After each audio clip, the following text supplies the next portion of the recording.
হরে কৃষ্ণ, স্বাগত বন্ধুরা নতুন আরেকটা রেসিপিতে। তো আজকে নিয়ে এলাম আপেলের জুস তৈরি করলাম। দেখবেন অনেক সময় ঘরে যখন আপেল বেশি আনা হয় তখন আমরা খেতে চাই না, বড়রা বলেন বা বাচ্চারা বলেন, কেউ কিন্তু খেতে চায় না সেইভাবে।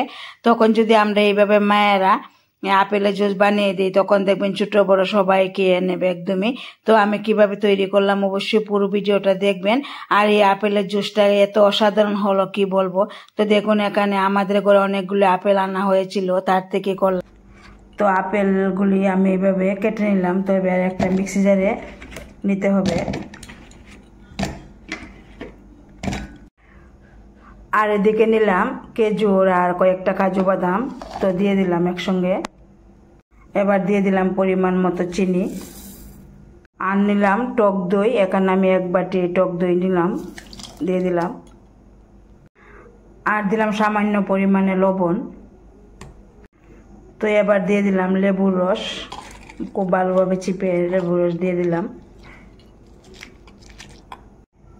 তো এবার এখানে আমি অল্প পরিমাণে একটু জল দিয়ে দিলাম। তো আপনারা যদি মনে করেন যে শুধু দই দিয়ে তৈরি করবেন করতে পারেন। তো এখানে একটু আমি জল দিয়ে দিলাম। তো এবার খুব ভালোভাবে পেস্ট করে নেব। তো পেস্ট করে কিন্তু নিয়ে এলাম।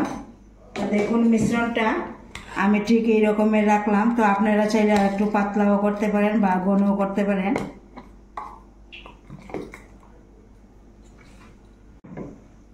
তো এবার গ্লাসের মধ্যে নিচ্ছি। তো দেখুন কত সুন্দর হলো এই যে আপেলের জুস।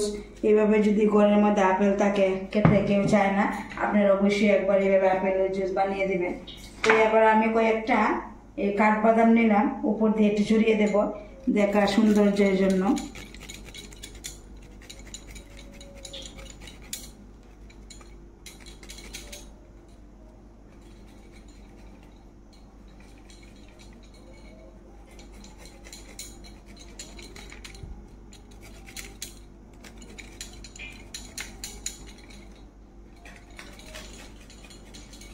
তো একদমই কিন্তু রেডি হয়ে গেল দেখুন আপেলের জুস।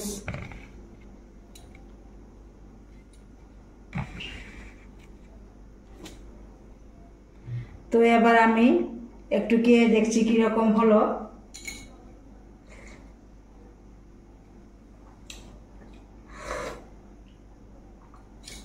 একদমই জাস্ট অসাধারণ হলো।